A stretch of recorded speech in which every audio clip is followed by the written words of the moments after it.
Hey there, internet friends. Welcome to another episode of That Nerdy Site Show, weekly podcast where the team members from That Nerdy Site get together to talk about our lives and all of the nerdy things we love about them. I'm your host, Trevor Starkey, and joining me once again, Cameron Abbott. How you doing, Cam? Hey, what's going on? What's going on is you and I been playing a lot of games in the last couple weeks. We didn't talk about them last week because of the Captain Marvel spoiler, or the the Marvels spoiler cast. So we're gonna play a little bit of catch up this week. You've been playing. You finally got around to Armored Core 6. Yep. As the diehard FromSoft fan of the house. Whereas I, bereft and freed from Baldur's Gate 3's Platinum quest, went and dove into a whole bunch of indie games, and also jumped into yet another run of Baldur's Gate. But I'm going to be talking about Thirsty Suitors, Oxenfree II, and Goodbye Volcano High, all of which I completed in the span of a week or so. They were games that were on my radar that I've been keeping an eye on for a while, and was able to finally knock them all out now that Spider-Man 2's done and Baldur's Gate 3 and all the big things that as working my way through are complete. So yeah, that's what we're going to be chatting about today. There'll be timestamps in the description below. So yeah, Cam, kick me off with Armored Core 6. Fires of Rubicon. Fires of Rubicon, sure. I'm not going to bother putting that in because I imagine SEO is not going to care that much about it. Probably not. No. Not that SEO catches anything we do anyway, but like with most secondary names of part of Armored Core games, it doesn't really matter. Yeah. So what's your lineage with the Armored Core stuff? Because I feel like Armored Core is a thing I did not know about until FromSoft started blowing up with Dark Souls. Oh wow, really? Okay. Yeah, it was a gap in my gaming knowledge. Yeah, Armored Core is a series that dates back to the PlayStation 1. Yeah, I know. I know now. Yeah, now you know. I just didn't really know about it until a little while ago. My experience starts with Armored Core 1 back on the PlayStation. Mm-hmm. I mean, the analog I'll give you is I didn't know about the Persona series until Persona 4 Golden. That's fair. That's fair. I didn't know about I knew about I know about the Shin Megami Tensei existence of that entire franchise and its subsidiaries, but the detailed nuances of what separated Persona and whatnot for me was not until Persona 3 had an ad on the back of a Game Informer, not Game Informer, an EGM ad, and they all still read the review for it, and they're like, yeah, kids shoot themselves, and it's as a suicidal youth, I'm not sure that's the best place to be investing my time. Yeah, there you go. But Armored Core. Yeah. Armored Core. Have you been with the series since its earliest days, or did you come to the game a little later? I fell off. I was through basically when we start getting into the PS3 era. I was a late adopter to that generation of gaming, and even then I chose Xbox, and while Armored Core games were coming out at that point, also on Xbox, I was not I was reading mixed reviews on them, and it was a big ask when I was buying and this is part of another problem, is that I was only buying used games at the time because I was way too broke. Mm-hmm. I was fresh out of high school. My first $300 that I had, I put towards a 360 from eBay that I got for I ended up spending $300 getting it repaired and everything, but because I got red ringed a lot with all the used Xbox 360s I owned. But yeah, I was a big, so getting into those games and paying full price was just not an option. And it wouldn't be until later, I found out later now that you can basically pick them up on a couple different places. And so I actually have an intention now to go back and play the ones I never played. But up until, I think it was all the way through, I want to say Armored Core 3 was probably the first one that was... No, Armored Core 3 I think was still on the PS2 era.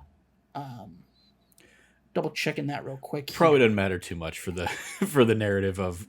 but you played them way back in the day. Yeah. Fell off, obviously FromSoft wasn't making them for quite a while as they leaned into their new leaders or their new form as the leaders of the Soulsborne genre. I played through them all the way up until the I think it was the Nexus line, which was still on the PlayStation 2. Yeah, it was still on the PlayStation 2. I played all the way up through that.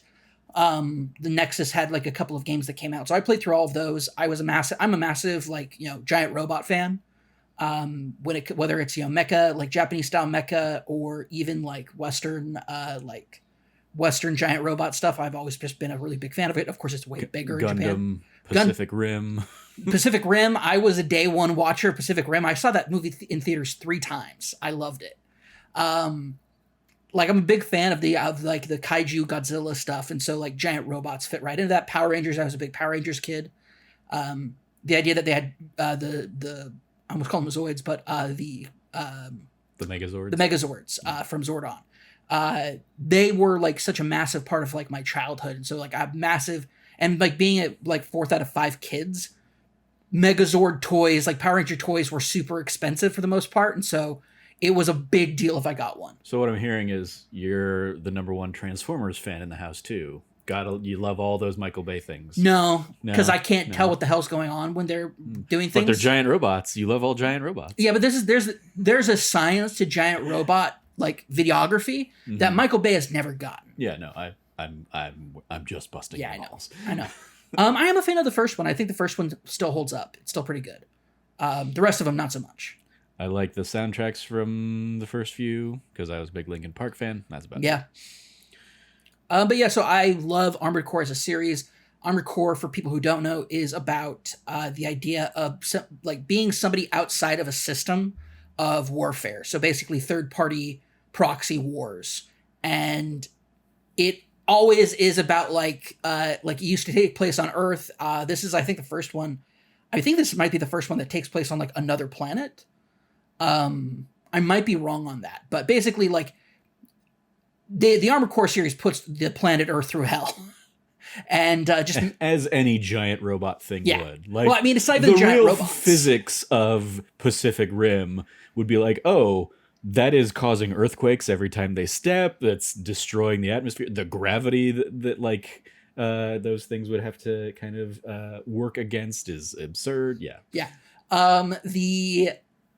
Actually, it's funny because in Armored Core, physics of giant robot things is never realistic. No, absolutely not. It's funny because actually the things that destroy the planet in Armored Core are always the things that are created that are more powerful than the giant robots. And that's up to, and so it kind of raises those stakes, like nuclear holocaust. Basically, is kind of like the threat of the first Armored Core games. I'm just a massive fan of them. They're always taking place. You're always usually a mercenary of some kind, and that way you kind of like, sometimes you're taking part in different kind of conflicts on different sides. Other times you're just like taking on missions, fighting against terrorists. Armored Core 6 kind of like takes a reset. You are going to a planet that has, for all intents and purposes, been cordoned off, and it's somewhat it's not technically legal for anybody to be on that planet. It was part of this massive resource called I'll call it Nerve, but it's not. It is literally, that's all they talk about. All they talk about is this, and I can't even think of it right now. I'm so tired. Not really tired, but I'm so dumb that I can't remember it. It is let's see here. I can't help you at all. I know you can't help me at all. Unobtainium. Coral. Let's just call it it's Coral. Unobtainium. It's called Coral specifically because it is technically like it's a bioorganic material that like reproduces on itself. And at one point, it was basically the power source for the entire world. It was self-propagating until it all caught on fire and blew up the galaxy, basically. Set a match to the galaxy, lit the stars aflame, as they say in the game. And so Rubicon, which is where the coral is from, was cordoned off and is somewhat of a like dead man's land. Like corporations have snuck their way in there to try to mine for coral as part of like human augmentation and other kind of like quote unquote illegal things that corporations do, then get fined and get slaps on the wrist for. And so it's basically you are coming in as once again a third party, Merc, but this time it's a little bit different. You're not a fully autonomous person. You were involved in a mission that left you essentially on life support. Inside your, like, you can be outside your mech, but for the most part, you are like a brain hooked up to the robot. And the way for you to be able to buy your freedom out is basically for one big heist on Coral. You, your handler Walter, are trying to boost basically a massive supply of Coral that will basically net you enough money for him to be able to, like, you know, quiet himself away somewhere in the universe, and for you to basically get like a pseudo body and basically get your life back. Did you ever play Freedom Wars? Yeah, absolutely. I play Freedom Wars. You know it. I mean, it definitely sounds from this conversation like it would have been your jam. That's the like. I didn't play a ton of it, but I did. You know, I hopped in and played enough of it. I have it, you know, over on the shelf over here somewhere. The idea of like, oh, you just have a 1,000,000-year prison sentence, but you're going out and doing missions to like eat away at your sentence. Like, oh, it's a little less about that because you're just trying to pull off one big heist. But you do get money, and what's really cool is there's always like a balance sheet for after post mission, because your ammo, like how much ammo you use, counts against your credits, and it's not like micromanaging, and it's usually like a very drop in the bucket. Mm-hmm. Compared to what you make. But there are some missions where it's like, yeah, you really didn't make that much unless you went around and like killed all the robots, because there was a low total mission bounty that you got, and then for each individual armor, like either unmanned armored core or other robots that you destroy, you basically get bound like per head on those. And so like there are some missions where if you just want to go for the objective, you might end up actually losing money. But it's very difficult to do. It's very, very hard. You'd have to specifically try to lose money. Yeah.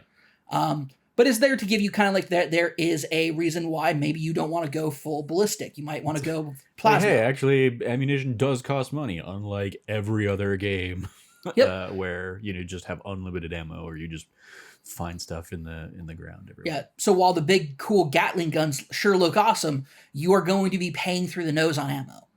And so there's also a lot of other things, like as far as like balancing on your mech, and it can be a little overwhelming at first, but once you get a handle on it and you understand like, oh, okay, these are the limitations, these are things I need to upgrade to increase those limitations. Like you can't just deck your thing out with like all these big guns, because there's like a weight limit, a weight restriction limit. Sure. But then there's abilities that you can unlock through doing what's called the arena mode, where you will fight other like AI controlled mechs that are like character mechs in the game itself. And it's a, quote unquote like a simulation. And as you destroy them, you get these bonus parts that you can put towards, like, for example, you can unlock the ability to hold down like left on the direction button and then choose one of your armaments. So if you're like out of ammo, but you have like this massive like missile container on you that's like weighing you down, and you're out of ammo on it, you can use this as a feature to drop that, like it pops it off. And so you lose a bunch of weight and all of a sudden you're faster. So some people like to go for like big, like hulky builds that they kind of like shed over time during the mission. Some folks I've seen, they do a lot of like really fun, cool, interesting stuff. I'm a bit more basic. I like to have kind of like a well-rounded mech where I like to have a little bit of missile, a little bit of melee, and then just like these like fat short-range machine guns. So I just burr my way up to you and just let hell loose on you right in front of your face. And you have what's called an ACS meter, which is basically how many hits, it's like a stagger meter, how many hits you can take before you get staggered. And then it's free opportunities for people to hit you. Now, there's ways of avoiding that through different kind of upgrades or different kind of, for example, if you want to have a specific type of like plasma shield that you want to have equipped, you'll have to burn through that before then you even have your ACS start to be nicked or hit. And so like it kind of like builds up over time, and there's different strategies for different mech builds. It's incredibly customizable. This is definitely the most customizable the game series has ever been, but it's also extremely accessible in a way that's very digestible. Massive fan of what they've done, the changes they've made to this game from the previous games, but I think that it is lacking a little bit in the variety of story. Like the story is very straightforward. And there's not a lot of deviation from it. There is now that I've unlocked New Game Plus, and there's a couple of missions where there's deviation. There's only 3 endings, and that sounds weird. There's only 3 endings, a lot of Armored Core games, they have like 12 different endings. Like there's a lot. They go the near route. They go kind of the near route. You could say like this is. I was like, I'm as you're talking about it, I'm thinking like every. Obviously, this is not a game I was ever like really paying too much attention to, but like the cursory things I would see did all feel like they were of like the same aesthetic. So like maybe I was just seeing everything from like the same mission or something like that, but like it felt and seemed pretty bland in terms of like if you're just watching this, it's probably not a compelling game compared to like having your hands on the sticks. Absolutely. I would say that's definitely an issue for the game.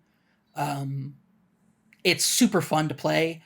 It's amazing how complicated things should get, but because the ease of controls, it doesn't really feel that way. Like I look like a madman sometimes in the middle of battle, like shifting my hand so that I'm still like boosting around and like hitting multiple buttons with like one hand. And it looks intense and crazy, but it feels fluid and natural, and I can't explain it. I don't know. I'm not like this with any other game. But for some reason, Armored Core 6, I just get into this flow state, and I can just like, wherever my hands need to be at the moment to push buttons, they're there to push those buttons, and there's no issue. Even though like I looked down at one point because I was in the middle of a fight, and you had like said something, so I paused and I looked down at my hands, and I have like my like hand like. I have my controller right here. I can just show it. It'd be like, I had to like claw it up like this because I was like doing this and I was like wanting to hit like both my missile buttons and fire at this at the same time. And so I was like this, but also like hitting square to like boost out of the way and like moving both thumbs on both thumbsticks. Mm-hmm. And it looked ridiculous. It looked nightmarish, but it felt fluid and fun for some reason. And remind me, what have you been talking about recently about arthritis? And I hear you. All right, you had a flare up. Hey! That was in the foot. All right, that was in the foot. Oh, okay.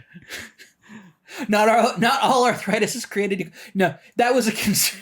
I may be like. I'm definitely like. I mean, I remember. I guess the last time I really probably ran into it was like Hades. I remember like just whatever the button mashing that I was having to do on that was like definitely like messing up my joint here. And like I would have to after a run, I'd have to just kind of like do thumb exercises and like stretch it out and rotate it and yeah. Did I take a night or an afternoon off of playing Armored Core 6? Yes. To recover? Yeah. Because there were like some points where it's like I played a lot of it. It's not like there was one mission or one run that was particularly difficult. I actually haven't found the game to be, especially considering it's from software, there doesn't seem to be like such a high level of difficulty for this game, which I think is for the best because Armored Cores have never been really known for that. And so it's very much, if you were looking for a new game from software that is like that same kind of flavor and feel, Armored Core 6 is not it. But for a long time old relapsed fan like me who is ready to like invest into like, and has been kind of like craving an Armored Core game for a really long time, this game comes out and hits all the right buttons. It scratches all the right itches. It's been phenomenal. I've had such an amazing time with it. The story is the game also weirdly compelling. Is the game like, because again, like from what I see of the game, it feels like it's an on rails kind of like a Star Fox-esque kind of game. But I imagine you have more control over like how you're actually flying around and stuff. Yes. But it still seems like it's mission based. You're pretty much you're pretty much like confined to a certain area kind of thing, and so absolutely. You're not gonna have you're very limited in what else you can do in that space. Oh, absolutely, yes. No, it is 100%. These are controlled areas that there are mission objectives, and AI will consistently respond based off of like what your objective you're doing. The biggest issue I ever had, I had to restart the boss fight a couple of times, was there was suddenly an enemy that, because of the close close quarters combat that was necessitated, I was not necessarily built out for that, and he was just like eating my lunch because I was trying to like stay away from him, and I would like back up into a wall or something. I was in pretty close quarters there for that fight.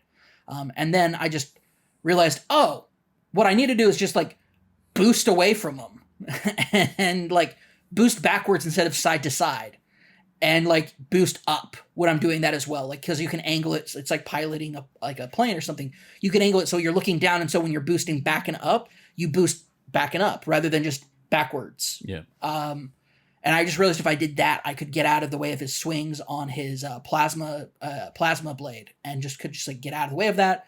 And I was still in close enough quarters where I was doing max damage with my machine guns on him. And then because like missiles were pointless in that close quarters, so I swapped them out for. I just wasn't using them to the point where like, and the nice thing is like, there's also, if you get like a game over, there's like an assembly option. So you can on the fly, you don't have to go back to the hangar to swap out your stuff, but you do if you want to buy something from the store. So you will have to like restart the mission if you do it that way, but you could get to a point where when you get to a checkpoint, you can like redo your assembly. You don't have to just go in with the same build every single time. So there's a lot of like quality of life updates and upgrades and just really nice stuff that they've really done a really nice job of like modernizing it in a really, really fun and great way. I've had an absolute blast with it because you're given a designation of 621. I made the name of my mech 24601. Okay. Because I need to buy my freedom. I'm looking for freedom. Yeah. And I'm like, oh, okay, 24601. There you go. And then you pick up, so of course, for people wondering, they're like, what happens to the Raven moniker? Raven is the name of like the moniker of freelancers throughout the entire franchise. I picked it up, and you start, the first mission is you are going around looking at like blown up mechs for their pilot license so you can legally get work in Rubicon. Because the corporations have set themselves up to essentially they're only taking from like licensed people, and there's like a very strict bureaucracy where like the corporations are there pseudo legally illegally. The corporations are there for quote unquote legal purposes, but those legal purposes do not include the illegal mining of coral, for example. But like there's a lot of like, and then there's a government agency that comes to crack down during the conflict between the two major corporations. And they have like subsidiaries and stuff like that aren't really important. They're kind of like brushed over, but they do make for some really cool decals that you can put on your mech because they're cool logos. And then each time when you're in the arena and you beat somebody, so you move up ranks, which is kind of the thing that made Armored Core special, is it wasn't just a like mission-based stuff. There was always the arena where you could fight one-on-one against AI-controlled mechs of like, personality types of enemies. They bring that back, and as you kind of climb those ranks, you unlock their decals. And you can now customize decals. So this time around when I'm going through and doing arena stuff, I'm wanting to like find like a part on my body of my mech, put everybody's decals really tiny with like red X's through them. Like I've crossed them off my list. It's so cool. It's really cool. The pilots all have like, there's like one who's like G1, Gun 1, Michigan, who's like a Sarge, he's like the head of one of the elite corporate task force, basically, of like a series of mercs. And then you have the Vespers, who are like the opposite of it, where they're corporate and tidy and like hoity-toity. Their leadership is. And V2 Snail, for example, like they have fun names with fun little decals for their mechs, and they have like some really cool creative combinations on those mechs, and you get to fight them and murder them in a simulation. And then sometimes during the missions, you actually get to fight them, and you get to murder them for real. That's fun. There you go. I've been having a blast with this game. It's definitely my top 10 for this year. It's a strong top 10 this year. It's going to be a bloodbath game of the year, man. Not even for like number one position. I feel like everybody knows what their number one is already. I think it's a question of like where everything else falls for other people. Sure. Yeah. Yeah.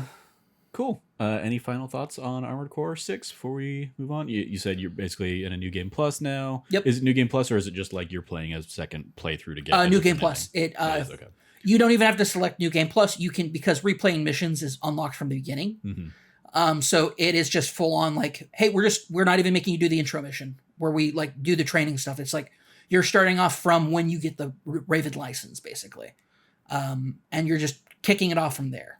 And so I did the first 2 missions this morning after I beat it. So I stayed up till like 4. I woke up, so I went to sleep at like 10 last night. Yeah, you were in bed early again last night. Yeah, and then I got up at like 4 o'clock-ish and beat Armored Core 6.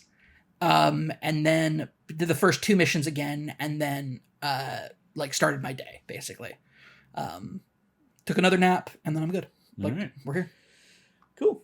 Well, then segueing over to my stuff. Indie Roundup with Indeed. Trevor. Indeed. So yeah, first one up. Indeed.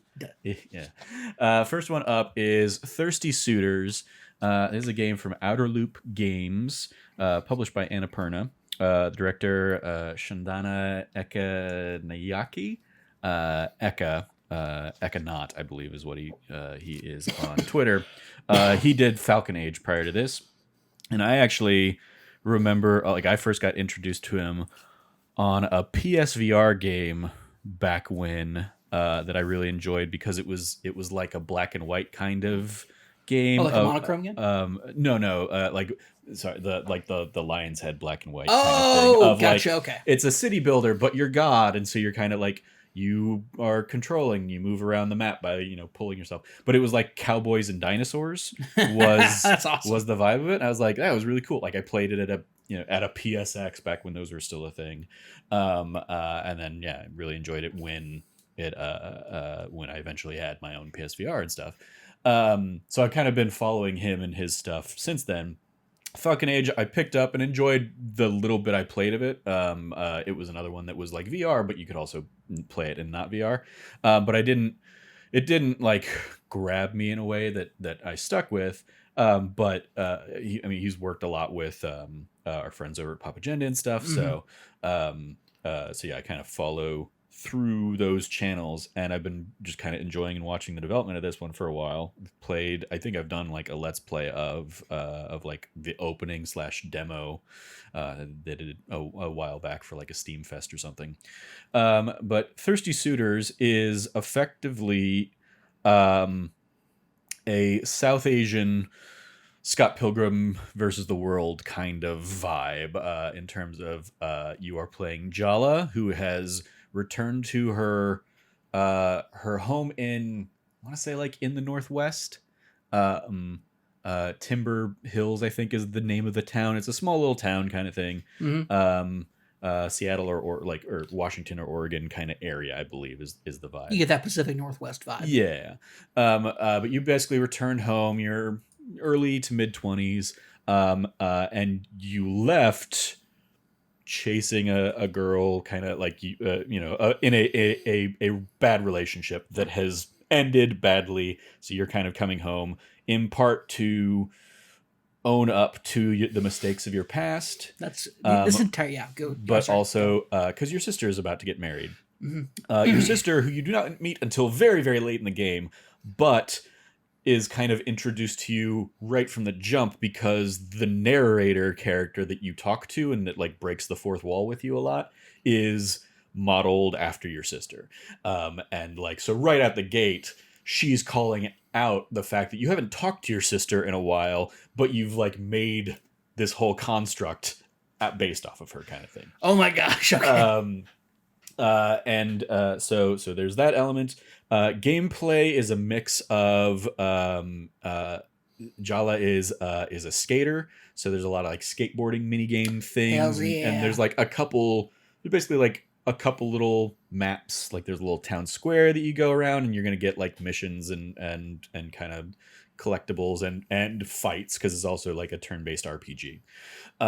So you can skate around that town square, and then there's an abandoned amusement park that was going to revitalize the town but ran out of money before it ever opened. Before it ever finished. So it's now just become like a skate park where a cult leader has like taken all of the like town youth and isn't like indoctrinating them into like a little skate cult kind of thing. It's a weird thing. That sounds awesome. He's dressed up. The cult leader is dressed up as like the teddy bear mascot basically of the park. Like he's in that outfit and is just like reigning over these kids who are going to like kind of become little like mini bosses for you on your quest. That sounds awesome as hell. Yeah, it's such a weird little grab bag. In addition to all of this, you're like a day in the game basically is like, okay, you come into town, you run into one of your exes who have all gotten together, a la Scott Pilgrim kind of thing, and they're all plotting against you and talking to you and making you like reconcile. You you'll fight them in like turn-based combat, and then like once you fight, you like throughout the fight, there's like little cutscenes and little dialogue kind of filling you in on what happened in this relationship. Like the first one you'll come across is very much like, we kissed once in third grade or something like that, just like a Scott Pilgrim kind of thing. And you can kind of choose how you want to play like the narrative with these characters. Like, do you want to flirt with this person? Do you want to kind of shut them down? How do you want to handle this? And kind of like from the jump, the big kind of overarching like end boss of the X's is your ex-girlfriend Tyler, who was your best friend growing up, transitioned in middle school, and you two were on again, off again, all throughout. Gotcha. Okay. You broke up with Tyler for a lot of these other people, or because you were in fights with Tyler, or you cheated on Tyler with some of these other people. Wow. So you are not a good person. So yeah, you're okay. exactly. You like Jalik is coming in like fully acknowledging that she was not a good person, and if you play it like I did, a lot of the choices I made was, hey, I know I fucked up. I know I did you wrong. I'm sorry for that. There's nothing, like, obviously I can't change the past, but I realize I was young, I was stupid. I hope we can get past this and be friends. And so like, yeah, once you start working through the X's, you'll get like a little mission where you can go, there usually be like one that's like, hey, go find this thing for me, and it's just a matter of like running around the little town square and finding the hidden item, bringing it back to them, and it's like, oh, there, you did a favor. There's another one that'll be like, okay, help me, these people are hassling me, can you go ahead and fight them? In amongst this, like a lot of the fights you'll get, especially like in that town square area, you're basically going to be fighting like two main grunts in terms of your just the it's not random fights, because any fight on the map is like you're going up and actively like engaging into a fight, but the ones that you'll fight in town square are going to be basically suitors that your grandmother has sent from India, who are trying to like woo you and marry you kind of thing, and you're basically fighting them all off. And then the ones the fights you'll have in the little amusement park are the cult punk kids, little skate punk kids. I'm looking at I'm on the Game Pass because I have it downloaded. I just haven't booted it up yet. Mm-hmm. I'm looking at a screenshot and I see the bear. I see the mascot bear. Yep. He's wearing a cape. Yeah, indeed. Yeah. So yeah, there and like as you progress through the game, the bear will give you like skate challenges that you can kind of do to like, it's very like, there are some tricks and things you can do, but a lot of it is just like, hey, go around, you can pick up extra time, or it's like go around and collect X number of things within a time period, but there's like lots of things you can grind on. You basically like wall jump off of walls and stuff like that. You can like slide down or up, telephone wires and stuff like that. So yeah, there's a lot of like maneuverability in the skating stuff. I'm not a big skating person, but I did most of the skate challenges and like S rank them. When it got into like the super complicated, like, okay, you need to flick your thumbstick back and then forward to do like a nose, wheatley kind of thing, or vice versa, or on the sides or whatever. Like there would be challenges where it was like, okay, do that, and like only when you're doing that will a platform lift, and if you jump or whatever, it was just like some of this got the opposite of what you were encountering with the Armored Core. Like I couldn't get my hands to figure out how to do the thing they needed to do, so I was like, screw this is just optional stuff anyway, I don't need it anymore. But yeah, so you're going through kind of like reconciling or being standoffish with these exes as you're kind of like working. Oh, you can be like a dick to them. Yeah, you can like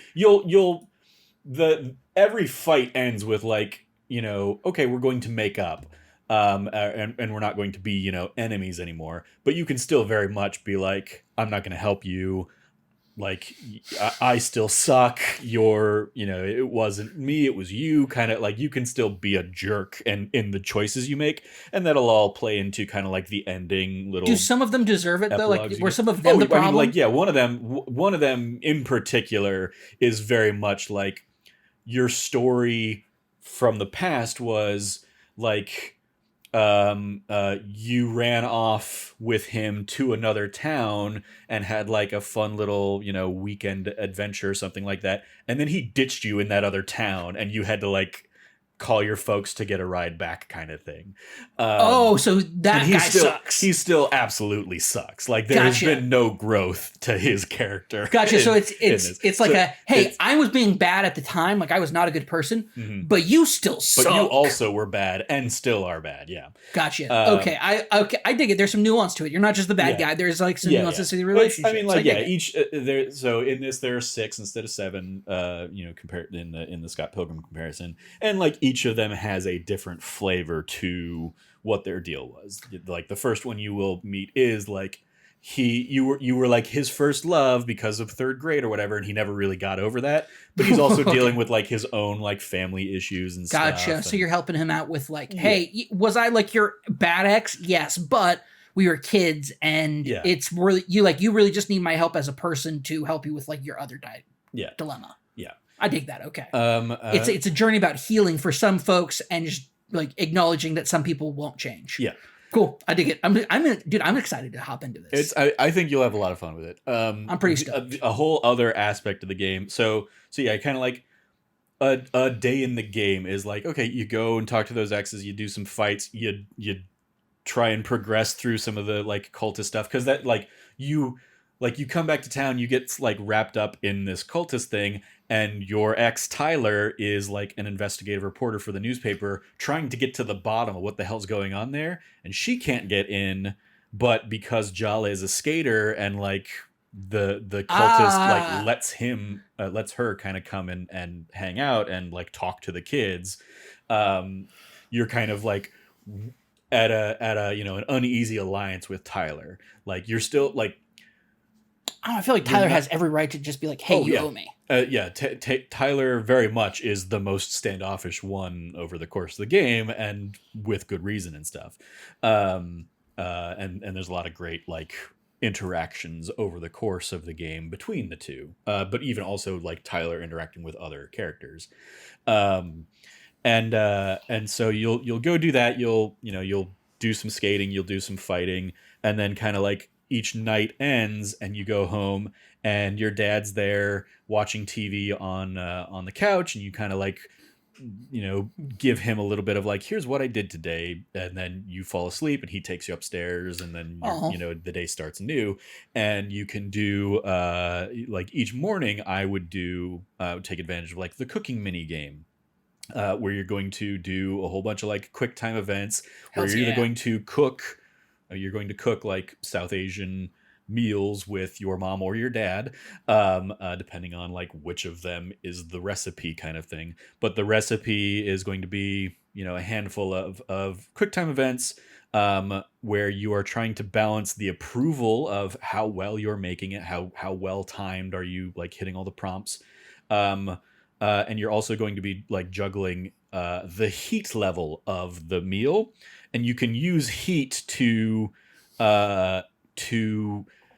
boost, like as an example, almost every meal you're going to start washing your hands, and you can do like normal hand washing, which is like 5 prompts or whatever, or you can do super hand wash or something like that, where you burn one of your heat, and you get, instead of like 5 prompts, you'll get 9 prompts, and instead of like a max of 3 approval toward the meal, you can get a max of like 6.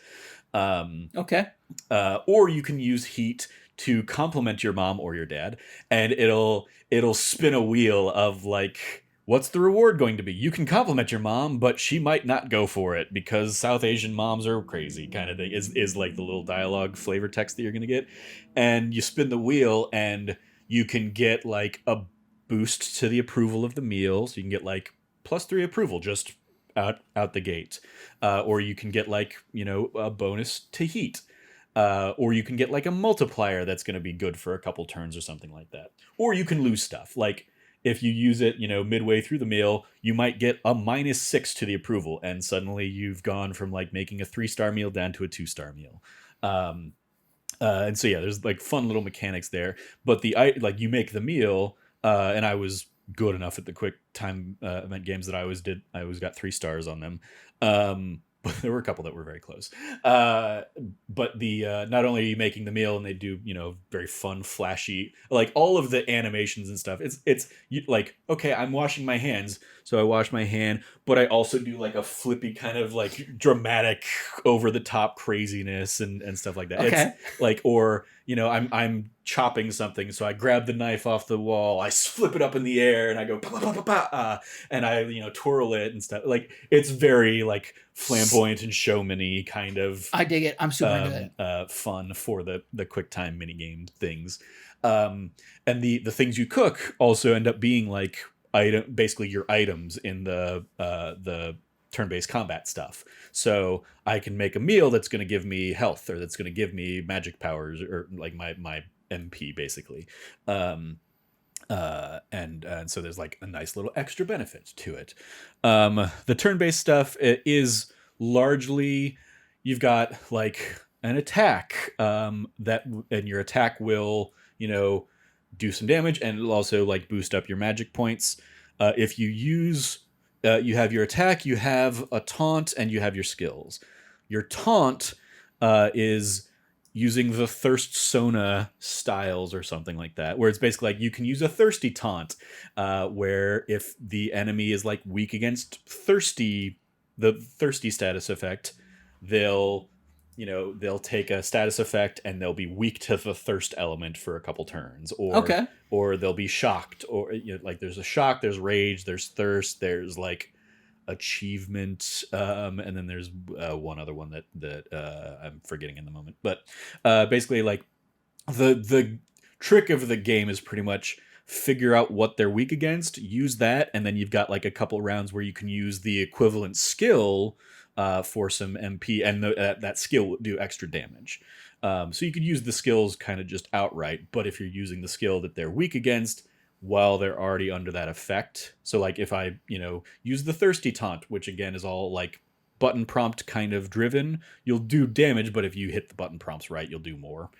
So if I inflict the thirsty status on the enemy for their turn for a couple turns will not attack normally. They'll be thirsty, and they'll throw like a loveless, or like a love struck kiss or something in the air, and that will randomly hit you, or it will randomly hit them or one of their allies or something like that. It'll just kind of like randomly do an attack.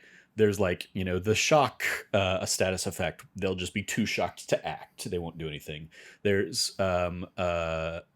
loveless, I think, is the 5th one that I had missed, and like that one, they're so loveless that they just kind of like sit there and like wallow in their pain, but that also gives them like a little bit of health restore kind of thing. So they don't attack you, but they get a little bit of health back on that. I see. turn. Okay. And you can also be affected by all of these status effects. So like the enemy can hit you with a thirsty taunt, and there will be like little banter and dialogue and stuff like that. But yeah, basically the trick of any of the fights is find out what the enemy is weak against, exploit that weakness with a taunt and skills, and you'll take them out pretty quickly. And the like each of your X's is basically like the big boss fight of each kind That of makes sense. chapter of the game. There's I think 10 chapters overall. So like the chapter kind of bosses are a mix of your X's and like, the generals of the cult skate leader kind of thing. Who also are, townsfolk and may have relationships with other characters in the game and stuff like that. Like one of the cult leaders, like minions, is also the sister of one of your exes, and so you'll kind of like the storylines will kind of thread a little bit there. So yeah, it's really fun. Knocked it out over the course of a weekend probably.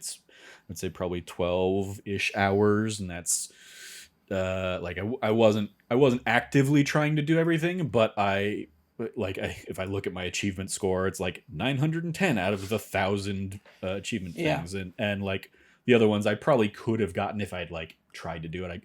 It's i.e. like if you play it on PlayStation, it's a pretty easy platinum if you just kind of go through, do everything. You don't have to 100% everything, but you'll have to do like S rank on 15 of the skate challenges out of 25 or something like that, and stuff like that. But yeah, it's so much fun.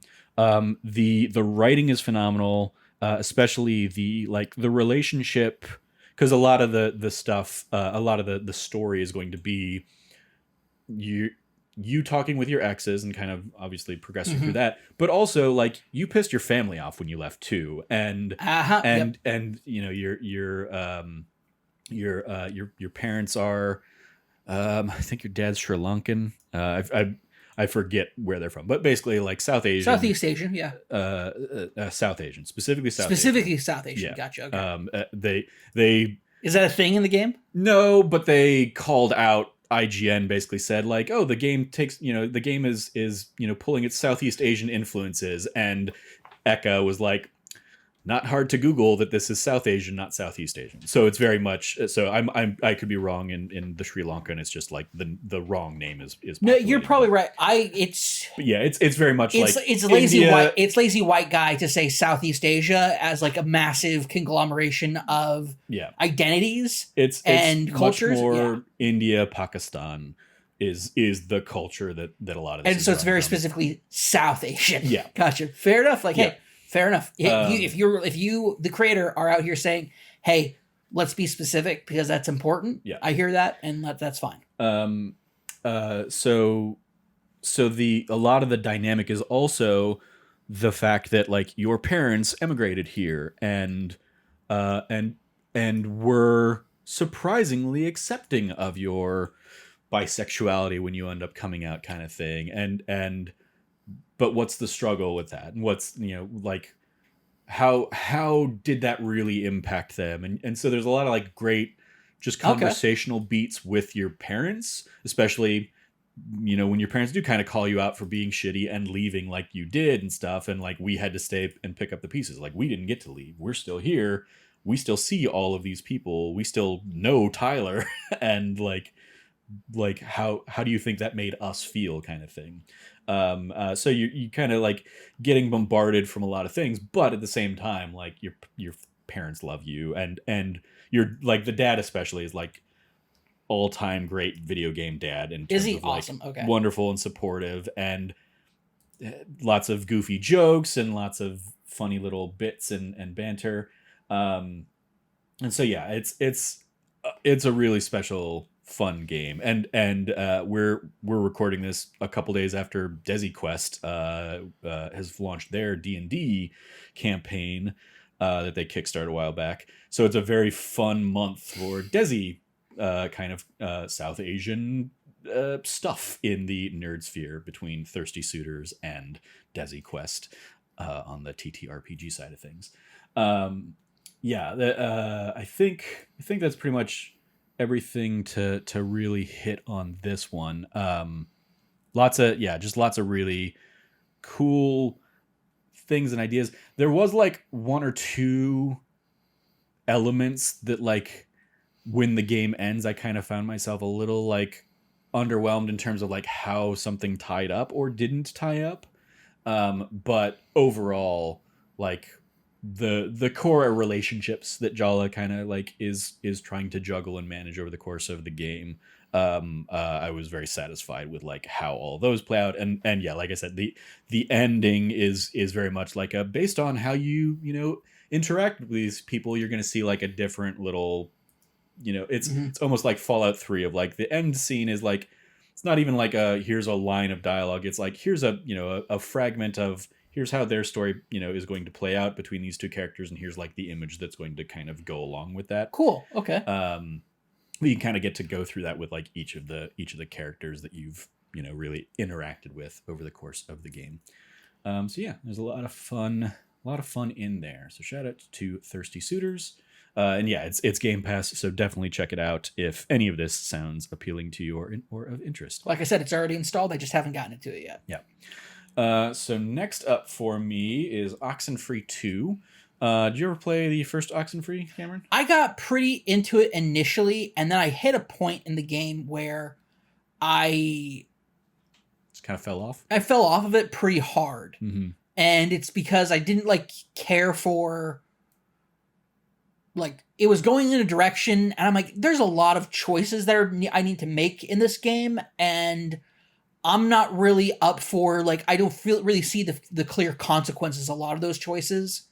And I don't really feel like exploring that right now, because if this is a longer game and I want to, like, I was in a very I think a very perfectionist mood at the point that when I was playing that game, and I was like, I want to kind of like know more about like the choices that I'm making, and I don't feel like I'm getting that option, or I'm making some choices and that's not what I thought the choice was, and I feel like that should have been better explained to me, or that I thought that was going to go a different way because of the choice I made did not infer the dialogue that was going to be coming out of it. Mm-hmm.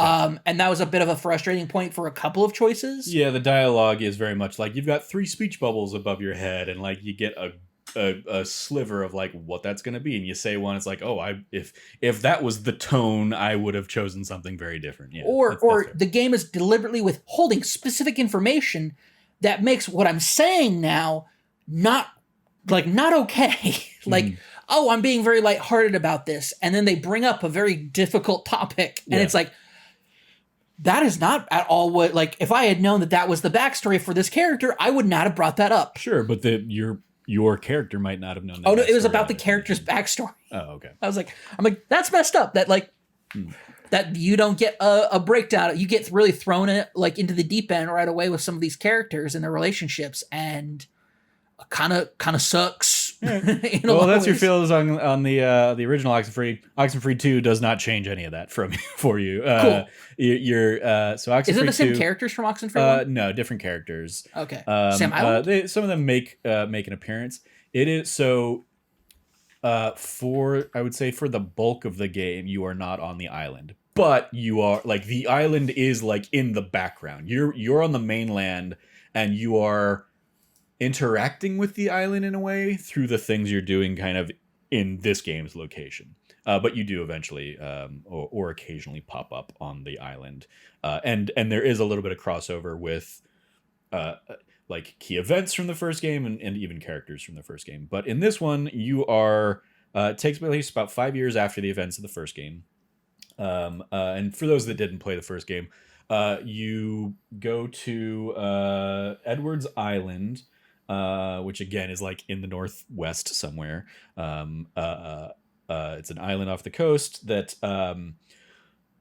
basically you're out there with a group of your friends in the first game for like basically like a end of high school kind of like tradition of like, let's go out on the beach and do a bonfire kind of thing or whatever.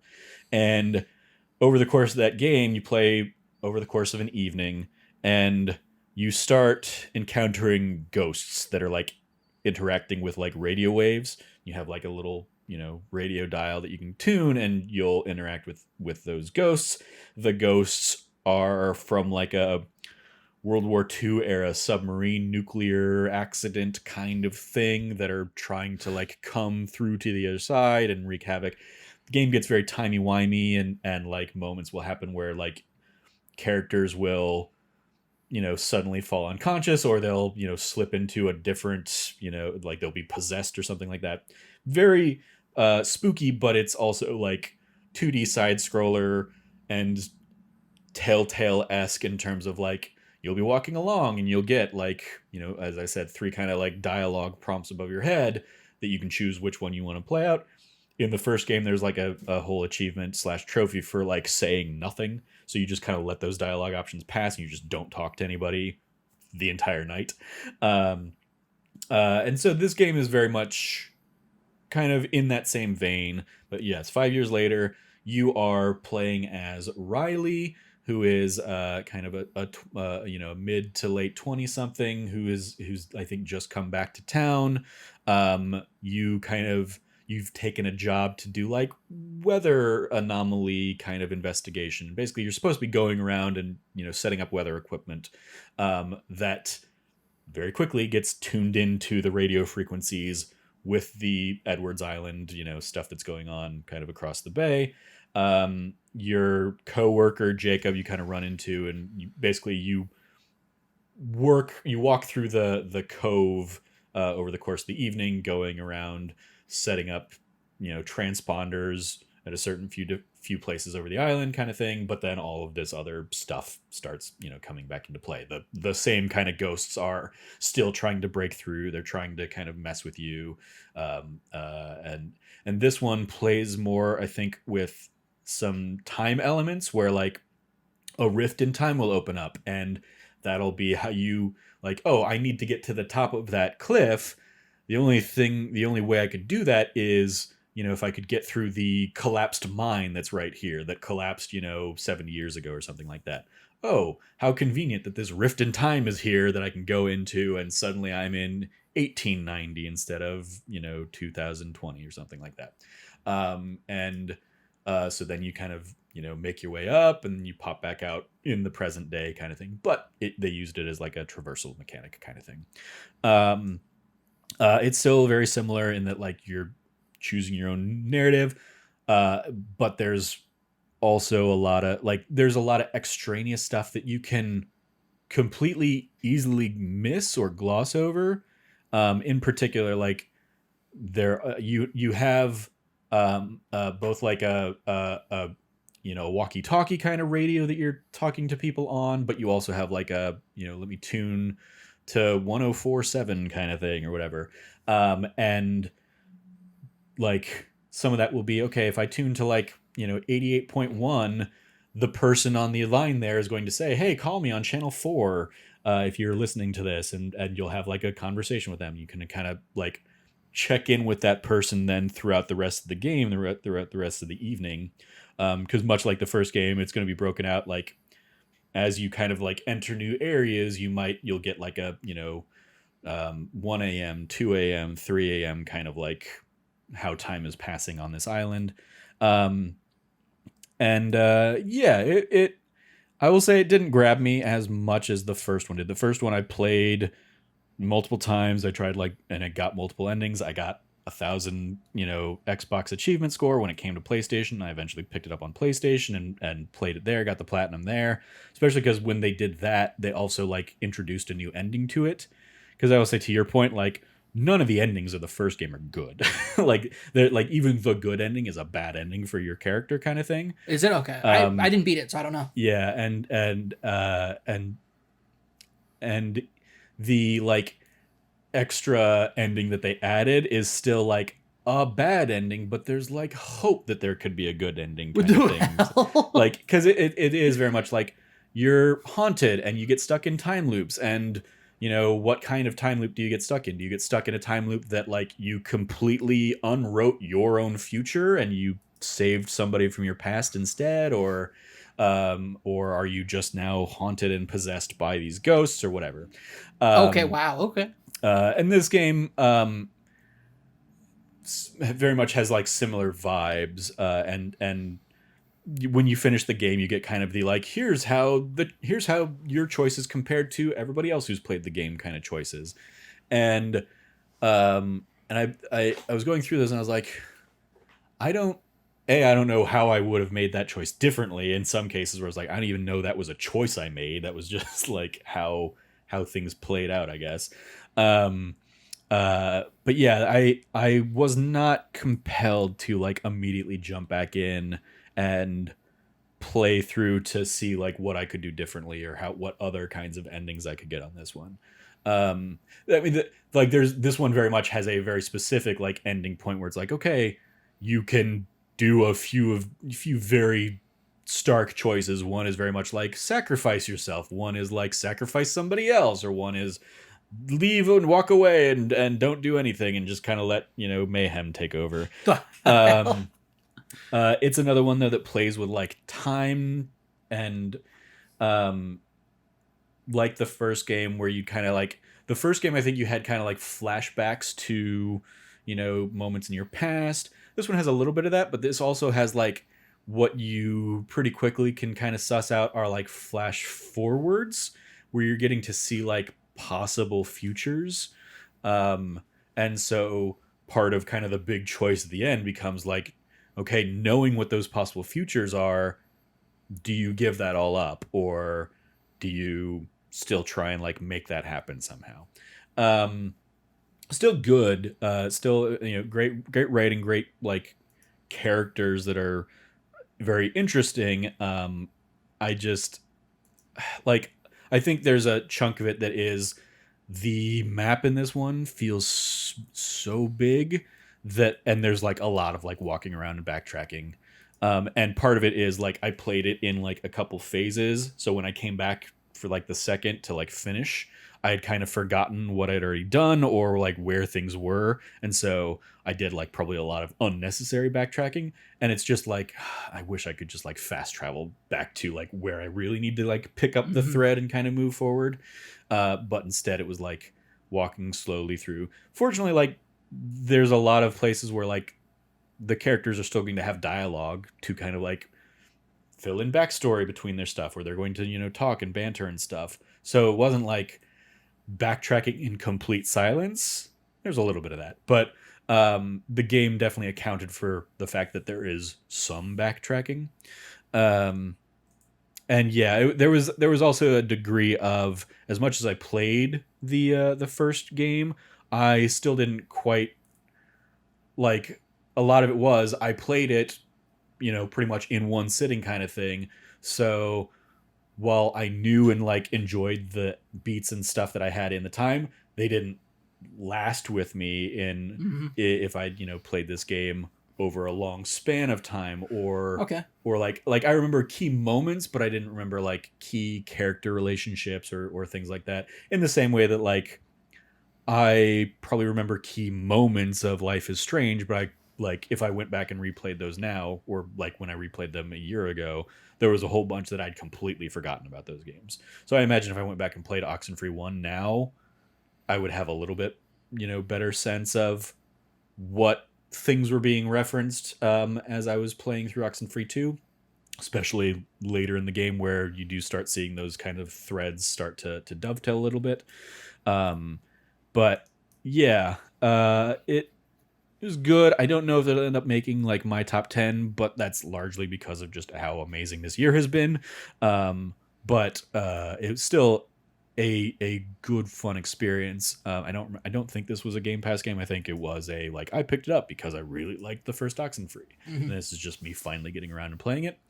And it might be a thing that I might take a weekend and circle back to and try like a different, path of playing through the game to see, how I could make choices differently that might play out in a different way. But yeah, ultimately this was of the three I'm like discussing today. This is probably the lowest of the three in terms of like grabbed me, hooked me, and like kept my attention. Like it's definitely like it doesn't outstay its welcome, but it also, yeah, it just didn't grab me in the way that I was like, I need to immediately hop back in and see how this could have gone differently. Um, but that could also be because I just look at the pile of other games that I'm still trying to play by the end of the year. Like if I didn't have other things lined up, I might have been like, all right, yeah, I'm going to sit down and, spend the day just kind of like replaying and seeing where things go. But yeah, that was Oxenfree 2. Any questions or anything before I transition over to the last one? No, I mean, I wish I could say that I was more interested in Oxenfree 2, but my time with Oxenfree 1 was initially very positive, but fell off very, very quickly, and so I don't see myself coming into playing Oxenfree 2. Yeah, I will say, especially as somebody who is like not the spooky horror guy, like this does horror in the way that works for me, and That's that good. like I'm removed enough. It's not like first person. It is like I mean, these games are very much like built around jump scares of you're walking along an area and suddenly like ghosts and like weird staticky things are like popping on the screen and like Yeah, I designed dug to that. scare you. I did dig that in the first game, but it was just the characters themselves and also just like the relationships that were evolving and how things were going. Mm-hmm. And just like I'm like, well, I feel like I've made poor decisions based off of what I felt was like a lack of critical information that I should have been told. But, Yeah, and that's, I mean, like I think in both games there is a degree of they they do keep that from you, but once you know it, you can play with knowing that information the next time you play through. And so you can be like, okay, I'm not going to make this choice because I know the dickish thing I'm going to say if I say that one. So let me try this choice instead. Um, uh, I mean, very much like now that I know kind of the character's journey and a lot of like the character backstory things that got introduced to me in Oxenfree II, I would very much approach kind of going in different ways, both between like how I'm interacting with like the character, or the, like my character, as well as like the other characters that they engage with in the thing. I just have more information. I'm more informed in speaking to them. So and there's a degree, especially with Oxenfree One, where this kind of became like part of the gimmick of the game, is because the whole thing is like a time loopy kind of thing. There are specific points where like your character will even kind of call out and be like, I've been through this before. Let me like, okay, let me use that knowledge to say a different thing, or kind of stuff. So it is there is like an interesting new game plus element there that's partially kind of like built into the game, and then partially just, well, now you just have more information. It's like, you know, going through and replaying Lies of P. You now know more. You like understand what the creatures are saying, kind of stuff. Yeah. So you're bringing that new knowledge with you into the second run, and you can kind of like make different choices as a result. So. You don't really make different choices. Just like, oh yeah, I get. I mean, that's I'm saying in Oxenfree II, you make different choices as a result. I guess the Lies of P parallel will be like, you're way more equipped for the boss fights. That's fair. Because you know their tricks and tools and stuff like that. So yeah, that's Oxenfree II. And lastly, I will wrap up here with Goodbye Volcano High. Yes, this is probably the one I was actually... it was between this and Thirsty Suitors I'm the most interested to hear about. Mm-hmm. So this one, was first shown off at like one of those, you know, very early, I think maybe even the first like PlayStation 5 showcase thing that we ever saw. And it's just one of the last games we actually got. And it also ended up coming out to like very little fanfare, just kind of like was almost shadow dropped in terms of like, hey, it's out, because of all the other major things that were coming out at the same time and stuff. Goodbye Volcano High sets you at basically the end of the dinosaur era. You are playing a pterodactyl named Fang, non-binary high school senior, I think. The game very much, and the setting is very much, you know, think like dinosaurs, where it's like, you know, you're dinosaurs, but you are in a modern technological society. I mean, like, the first week of school, you're back for senior year or whatever it is. I think they're in their senior year. Basically, like, your dinosaur scientists discover that there is an asteroid asteroid / meteor. There's a lot of like back and forth and debate over it in the game. Headed for Earth. That it may hit, it may not, but it very much sets the students and all of the characters kind of in your circle very much down a path of like existential, like, why are we doing any of this? None of this matters anymore, kind of stuff. As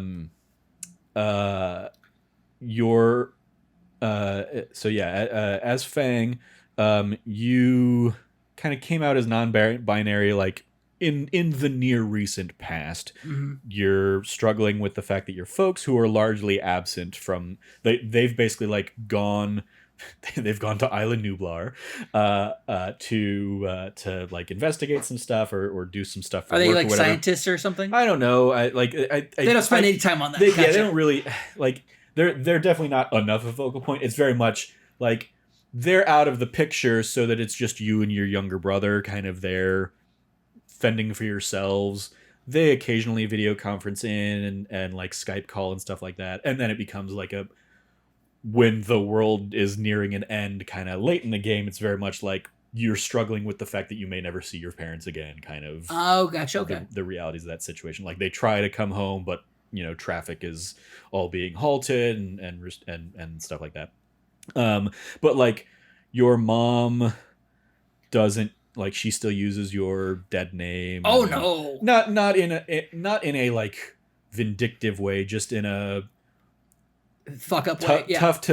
tough to understand. It's and still recent enough that it's- there is still mix-ups happening. And it's not even that it's mix up so much as like you can't teach an old dog new tricks, more so, and okay. and they don't understand the importance of the name and stuff like that. And Fang is like, she doesn't call me Fang, and your brother's like, no, she said it sometime, but like every time you're interacting with them, she calls him Fatima, which I believe was Fang's kind of previous name. Her fem name. Yeah. Before. Um, because she isn't transitioning. She's just she's non-binary. She's just non-binary. Yeah. Or sorry, they're just non-binary. Yes. Yeah, they have they them on their baggage and stuff. Yeah, just to kind of like preface it, that makes total sense. I don't know enough about the non-binary culture to know if it's considered the same in trans like it is with the dead name, but clearly it is this is my preferred name and these are my preferred pronouns. If you love me, you should be using them. Yeah. Which I definitely get on that level. Yeah. So Fang is the leader of a band called Worm Drama, and a lot of this game is very much like narrative adventure / rhythm game. Like it's got a lot of music in there that you're going to be singing and playing, on the guitar or whatever various other rhythms or instruments. And your bandmates, Reed and Trish the Triceratops and Reed the Velociraptor. Nice. Okay. Are kind of there along the ride for you. You're trying to get into you finally got an audition for the Battle of the Bands. That's been your dream forever as Worm Drama as the band, but very clearly like early on, Reed very clearly leans heavily into like, what's the point of any of this? We're all gonna die at the end of the year anyway. He's feathered. Yes. That's accurate. They're okay. They're all feathered. No, so for folks who may not know this, because they only watch Jurassic Park, velociraptors are feathered dinosaurs. People don't realize that. Yeah. That's really cool though. I didn't know they were getting like that. I thought if there was going to be Velociraptor, I'm looking at the promotional stuff right now. Yeah. That's really cool. I was like, because what the hell, dinosaur is? And he's like, oh, he's a Velociraptor, and I look at his tail, and I'm like, it's long. It's like really long and thin and feathered, and I'm like, yeah. Oh my gosh. Well, first off, good on them for like fighting back against the douchebags who are just like, I don't care. I want to be lizard. Anyway, I digress. That's specifically referencing Greg Miller for making being a dick about it on Kramer Greggy's show. Yeah. Anyway. But yeah. So yeah, Reed very much is like heading down the path of like, none of this matters anyway. Fang very much is like, this is my dream. This is all I can think about. Cause like, day one of class or whatever, it's like, what do you want to be after high school? And Trish spent the summer at like a bug camp kind of thing and is becoming super into bugs. And that's kind of like where her focus is clearly lying. Okay. Being the bug girl. Okay. Yeah. She has a worm, a pet worm called Mango that is like her, like it becomes her science experiment kind of thing throughout the year too. And it's very much like she is over the moon. It's like, it's her pet. It's her, ooh, squishy kind of thing. And yeah, it's the equivalent of like, she got a cute dog. She's getting real STEM. It's like real heavy STEM stuff then. Yeah. She's very much trying to figure out what she wants to do. And turns out this is the thing she really wants to do, more so than the band and stuff like that. And so like a lot of the struggle is trying to get the band together to rehearse and practice and a refusal among all kind of parties to acknowledge that people are heading in different directions and have different tastes and interests.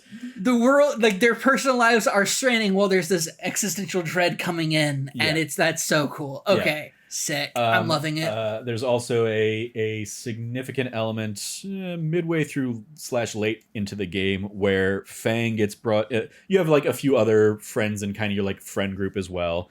And a lot of your friend group play Lairs and Legends, I think, or something. It's basically D&D. Yeah. And Reed is the dungeon master. And you'll have a few sequences where like Fang kind of gets invited over to a game and kind of like, plays, gets brought into the, adventure, mid adventure, and you have a little bit of like, okay, do you want to go this way or do you want to go this way kind of thing, and for some narrative kind of threads in the L&L kind of game, that also Reed as the dungeon master tries to kind of like play into the other, world events that are happening, as well as like the internal kind of conflict things that they're working through as teens and stuff. The first day of school after kind of or I guess I think it's before the like reveal that like they've discovered that there's, an object headed towards Earth that may, impact, may not. Everybody's like cell phones start going funky, or Oh, like gotcha. the school, like basically like there's electromagnetic interference kind of thing. And so among all of that, people's phones stop working. I mean, they basically come and go. Like Mhm. they don't work when it's convenient for the For story the for them to not plot. work. But amongst this, Fang gets a text out of nowhere from an unknown number, basically being like, "Hey, in case we all die soon, I think you're really cool, and I really like you," and you basically like, spark up this unknown friendship kind of thing, slash possible romance, very much kind of dictated by how you decide to play this out. And over the course of the game, you kind of like will engage with or not engage with this mystery person who will eventually be revealed and stuff like that. And so yeah, you kind of play.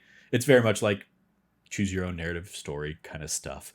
And yeah, and the whole thing is done, and told basically through a 2D animation, uh, uh, very beautiful like cartoon animation stuff. Um, there's a lot of it is like still frames or very like minimal movement or something like that, but then there are a lot of really cool, like just fully voiced and dialogue, and like fully animated sequences as well. Especially a lot of like the musical sequences where like you're playing and you can definitely botch a song and not perform as well, which will have bearing on the story and stuff. um yeah, really cool, interesting story stuff. A lot of, I mean, yeah, it I think it got nominated for games for impact, at the Game Awards, I think. Rightfully so. It's all sorts of LGBT, Representation. Yeah, make representation, characters stuff like that. non-binary. Yeah, non-binary, like, lots of lesbian and gay kind of potential or relationships, and I mean, your character is not the only non-binary, or maybe your character may be the only non-binary, but like one of the other characters very much commiserates with you over their transition, I think, Mm. and being another they them, and having Fang to look up to kind of thing, and having Fang as like an ally and support. So that's a cool dynamic as well, in here. Um, yeah, lots of fun. I want to say there's like kind of 8 characters in your like core little crew. Like the best relationships for me over the course of the game were very much like the relationship that Fang has with their brother, was really cool, because their brother is very much like the student council president and the golden child kind of thing, but they're Ah. also dealing with their own struggles of like, do they want to do that, or is that just what they're doing because it's what's expected of them and stuff like that. Their kind of, partner in the, in kind of like the student council structures, another character, Naomi, who's really cool and has a lot of good like, she's very much, inspired by Fang's art, in a Oh, way that like cool. she's doesn't like, she's very much like the min-maxer of the L&L group. Okay. And that's like very much what she leans into, and but so she looks at Fang and sees like this really cool creative like side of things, and kind of like, has a little bit of like almost jealousy towards that in some ways. Oh, okay. So I like the relationships that like the three of them have, as well as the bandmates. Although I will say, like by the end, especially how some of it's is written, I was very over Trish. Like Trish was the she was very like flaky in terms of like, we've laid out, here's what we need to do for the audition multiple times, and she just is like, sorry, I don't have time to do that, I've got other things, I'm interested in these other things, I'm not. But she never like, she doesn't like say, hey, I can't be your person here. She very much still tries to like do it all, and just doesn't do it all well. And so yeah, I was like, I don't. And then she ends up getting mad at you for not listening to her about her other interests. And it's like, no, you were the one saying you were going to show up and do these things, and you flaked on me, and I don't like that. Yeah. And I was like, I know this strikes too close to home for some relationships I've had, that I do not like this at all. I do not like you, Trish. You are infuriating. There were very much times where I, like the two characters kind of have like a struggle, and like Trish would say something, I'd just be like, fuck you, Trish. Like, go fuck yourself. That's not what happened, and you know it. Stupid game.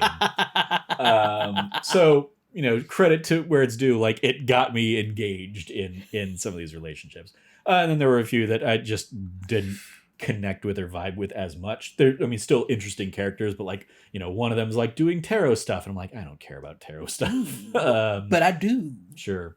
One of them's like super into cooking, and I'm like, that's cool, that's a nice little thing for your character, but I don't necessarily need to like go out of my way to have a conversation about that kind of stuff with you or stuff. So but yeah, really, really good.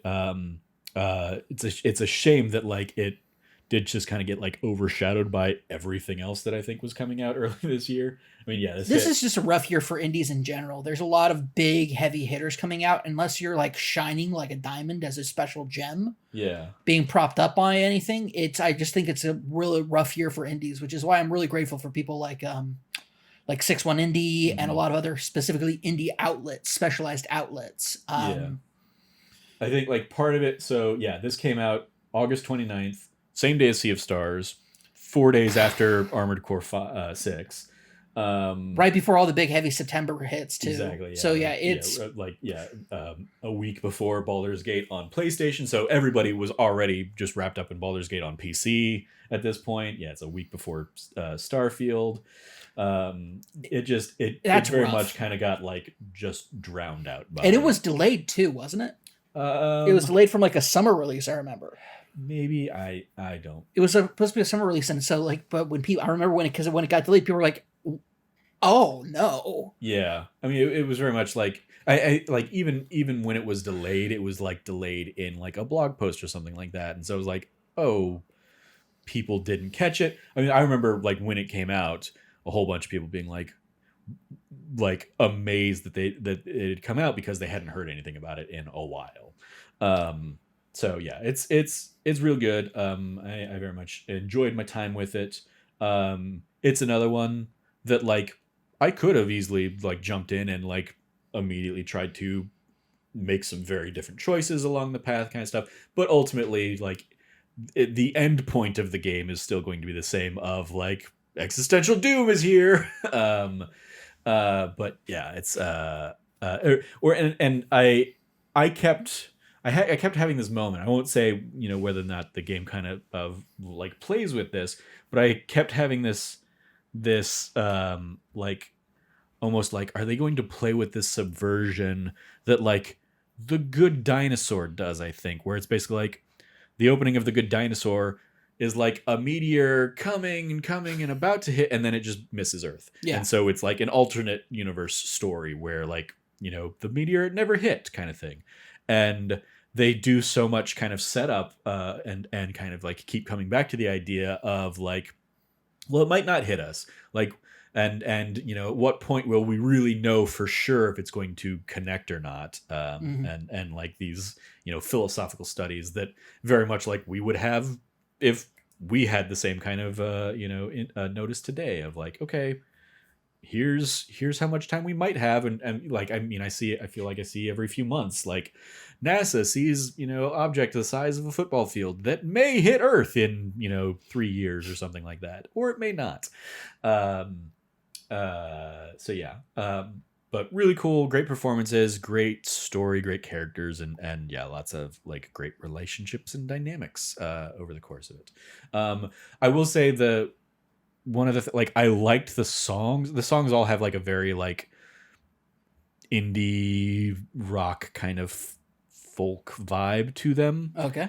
Um, they were sadly like the one place where the game subtitles just drop off. Oh no. And in part because you're playing through the songs in like a mini game. Okay. So like, but it was also just like a weird, like, I heard the songs, I listened to the songs, I couldn't tell you a single lyric from the songs because like the mix was off, and because I was focused on trying to hit the right button prompts and do that kind of bullshit. So like, unfortunately for me, I almost wish the game hadn't gotten in its own way in that. I would have liked to have just kind of heard the songs and see what their vibe is about and stuff like that.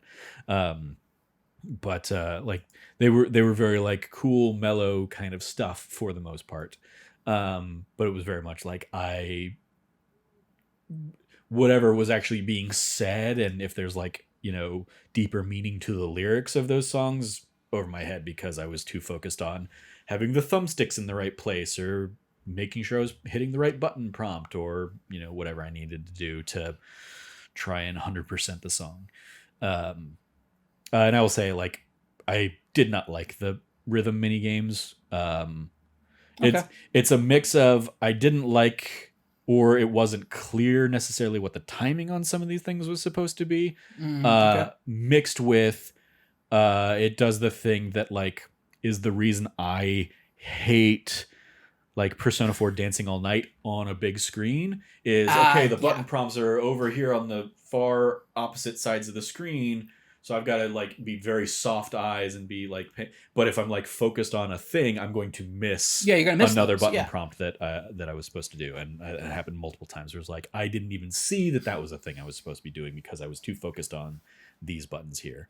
That reminds me of in Final Fantasy VII Remake, the rhythm game at the Honeybee. Mm-hmm. Yeah, that there was moments where it's like, we're going to be really creative and have it fly in here through this. Yeah, but it's like, okay, but wait, when am I supposed to be hitting the... Oh, I missed it. Yeah.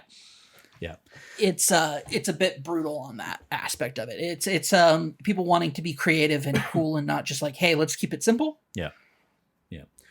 Anyway, so yeah, those are that's my indie roundup. Thirsty Suitors gets 2 thumbs up. Oxenfree gets like a, it's good, it's fine. And Goodbye Volcano High, another 2 thumbs up. Well, I'm glad that the difficulties with Goodbye Volcano High didn't stop you from having a great time with it. Yeah, I mean, it was very much like there was. I will also say, like, after really getting frustrated with like the first couple songs and just being like, I don't like, what am I even supposed to be doing here? There is a setting that was basically like, more flexible timing.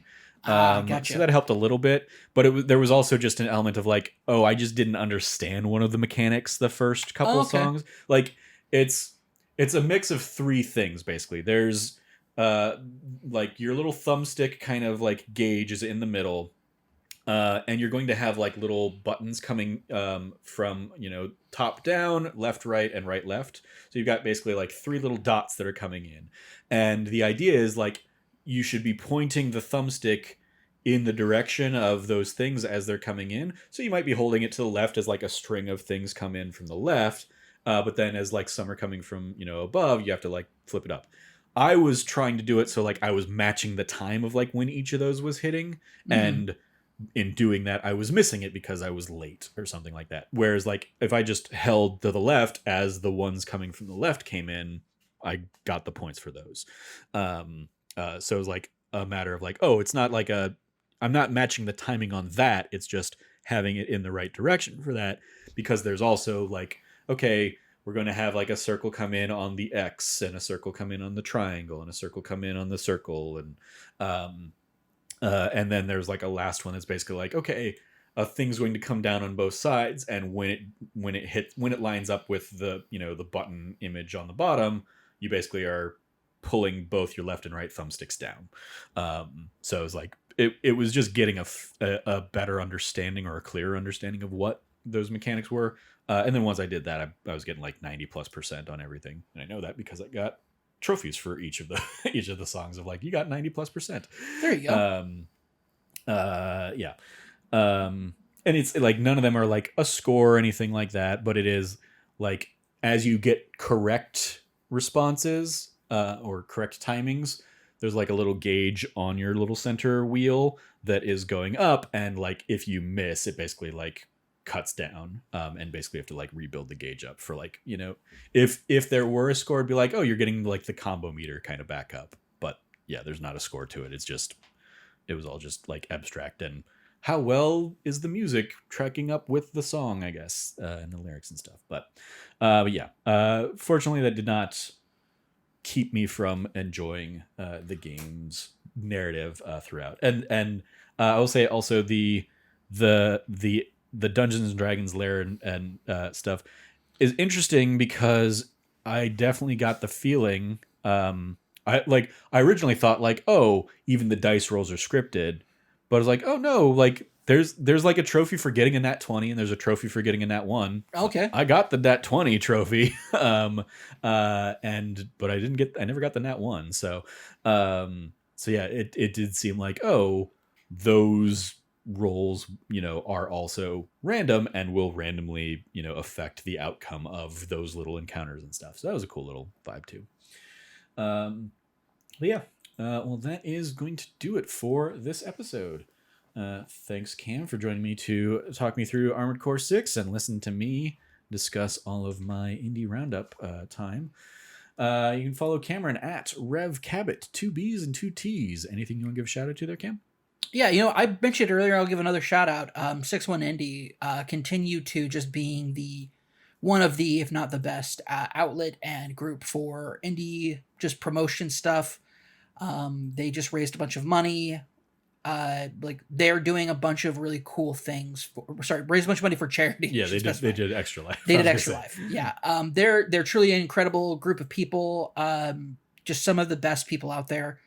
They know we love them, but if you listen to this and you've never checked them out, we would really appreciate if you check them out too. As well as a shout out to an outlet that just recently hung their guns up over at Uppercut. Yeah, massive shout out to them. Whether it was them saving the work of the EGM writers and getting them paid, to just trying to be the best possible outlet they could be for a lot of I mean, it goes to show how many of those folks work in the industry now. Yeah, we both retweeted Jarrett's comment about like everybody that came through their ranks pretty much works in the industry full time now, or has gone on to be successful somewhere else doing something else. Yeah. Like it was literally an outlet made of some of the best people to ever be in like our among our side of that part of the industry of games coverage. And it's a sad thing, but also knowing that the people are okay. Like it's not like, it's just the end of an era, I think, for a lot of that. So yeah. I just pulled up my game of the year kind of like current rankings. Your current shortlist. This will certainly be in flux, but I will say like all 3 of the games I talked about are above Starfield. Starfield got knocked out of your top 10 by now, right? Yeah. Starfield right now is sitting at like 14. I have not put together my list yet. Yeah. I have not even tried to. I need to start doing that because, we're halfway through November. Yeah. And like, there's a lot of games I still got to get through. Like it's going to be a busy time this year. It's my year has very much been a lot of like, okay, I finish a game. Let me go to the list and like, let me see, where do I rank it, among what I've currently got here. And so I kind of slot it in and shift things around accordingly. And so, yeah, a lot of stuff basically came in and just bumped like, the first one there I played, Thirsty Suitors, probably was the one that knocked Starfield out of the top 10.